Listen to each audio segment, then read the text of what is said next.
Good morning बच्चों। आज हिंदी की कक्षा में आप सबका स्वागत है। मैं उम्मीद करती हूँ आप भली भांति स्वस्थ होंगी और अपने कार्य भी संपन्न कर रही होंगी। और हम लोग देखिए हिंदी में कबीरदास की जीवनी काव्य साहित्य के अंतर्गत पढ़ रहे थे, काव्यांजलि से, काव्य खंड से। तो अभी काव्य से कबीरदास की जीवनी कल हम लोग पढ़े थे। मैं उम्मीद करती हूँ आप कॉपी में लिख ली होंगी, तैयार कर ली होंगी, क्योंकि कबीर के बारे में आप 9th में भी पढ़ चुकी हैं। तो आज सबसे पहले हम लोग कबीर का साखी जो दोहा छंद में लिखा गया है उसको पढ़ेंगे। तो एक बार पुनः मैं बता दूं, कबीर भक्ति काल में निर्गुण शाखा के सर्वश्रेष्ठ संत कवि कहे जाते हैं। अगर आपसे ये पूछा जाए कि सर्वश्रेष्ठ संत कवि का नाम लिखिए, तो सर्वश्रेष्ठ संत कवि कौन है? कबीरदास। इसके बाद इनके जन्म मृत्यु के संबंध में काफी कुछ काल बताया जा चुका है। इनकी रचना बीजक, जिसमें साखी सबद रामायणी का संग्रह है, भाषा सधुकड़ी। अभी हम लोग पढ़ेंगे साखी से दोहा छंद। ठीक, पहला दोहा देखते हैं। संकेत है यहाँ, बलिहारी गुरु आपड़े। तो अभी देखिए, किताब होगी तो आप देखिएगा, किताब से देख के समझने की कोशिश करिएगा, ज्यादा अच्छे से समझ में आएगा। और जैसे पहले आपको 10th में कविता का पूरा व्याख्या लिखने को आता था बच्चों, तो अभी आपको व्याख्या लिखने को नहीं आएगा पूरा।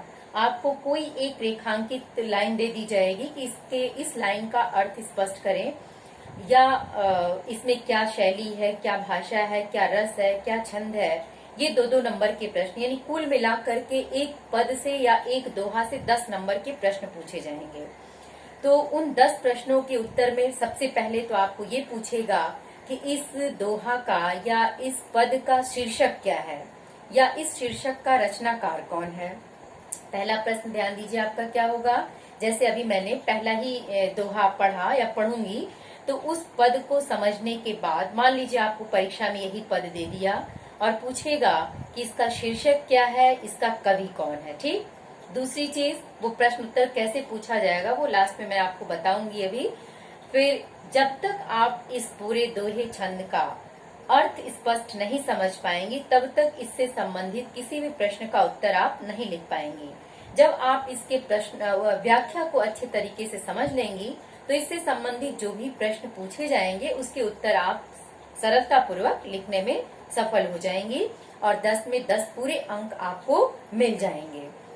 इसलिए नंबर हिंदी में भी पाना बहुत आसान अब हो गया है, बस थोड़ा समझने की जरूरत है। बस आप प्रतिदिन क्लास अटेंड करते रहिए, हर दिन का आप वीडियो देखते रहिए, आपको अलग से कोई भी मेहनत करने की आवश्यकता नहीं होगी और आप 90 के ऊपर ही नंबर पाएंगी, ये मेरा पूरा विश्वास है। तो देखिए, चलते हैं पहला दोहा। बलिहारी गुरु आपड़े, त्योहारी कै बार, जिनि मान्य सिते देवता, करत न लागी बार। सबसे पहले एक चीज ध्यान दीजिएगा, देखिए यहाँ बार शब्द 2 बार आया है। ये बार पहली पंक्ति में भी आया है और यहाँ नीचे भी आपका बार आया है। ठीक, अभी तो मैं आपको अलंकार नहीं पढ़ाई हूँ, जो नए बच्चे हैं वो नहीं पढ़े, पुराने बच्चे तो खैर सब पढ़े हैं। तो ध्यान देना है कि जहाँ कविता में एक ही शब्द 2 बार आए और दोनों का अर्थ अलग अलग हो, वहाँ कौन सा अलंकार होगा? वहाँ आपका यमक अलंकार होगा।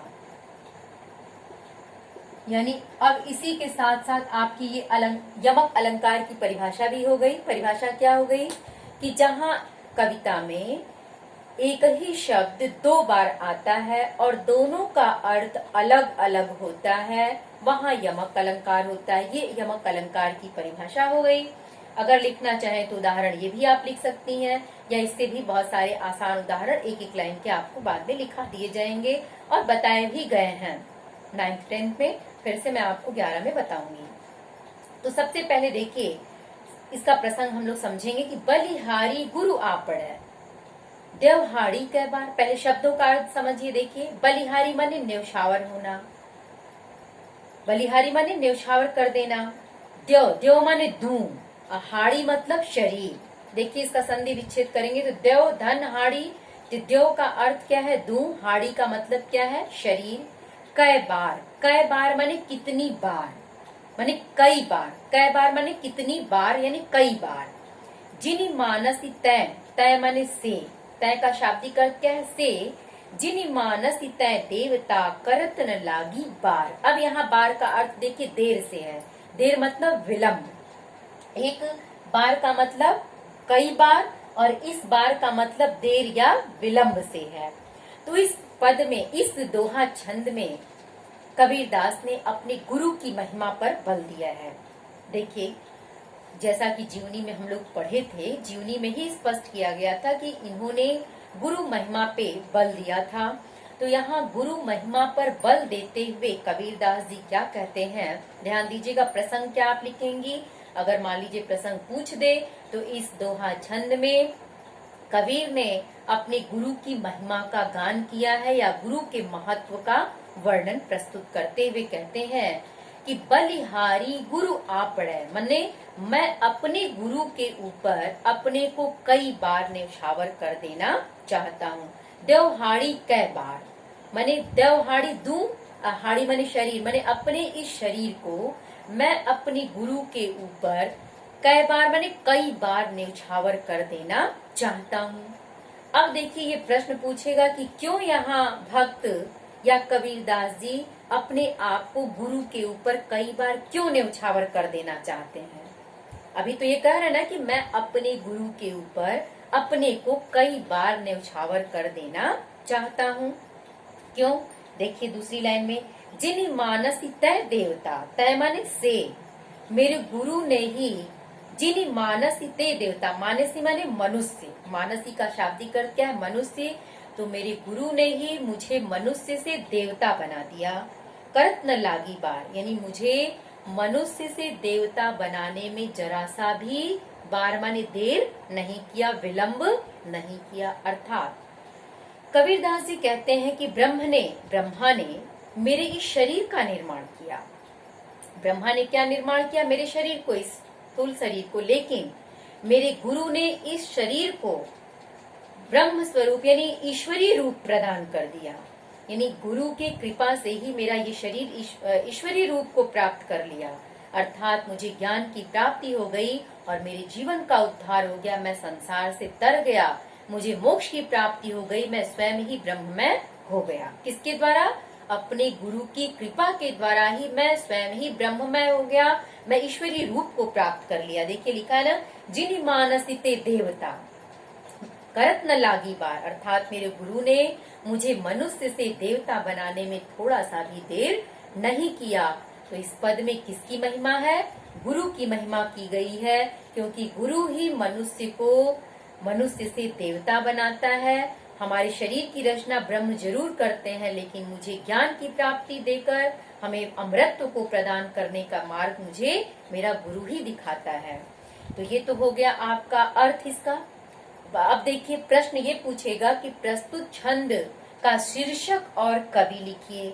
तो ध्यान दीजिए क्या लिखेंगे, प्रस्तुत छंद का शीर्षक साखी से लिया गया है, जिसके रचनाकार संत कबीरदास जी हैं। ठीक, अब अगर ये पूछे कि इसका काव्यगत सौंदर्य स्पष्ट करिए, तो काव्यगत सौंदर्य में भाषा आ गई।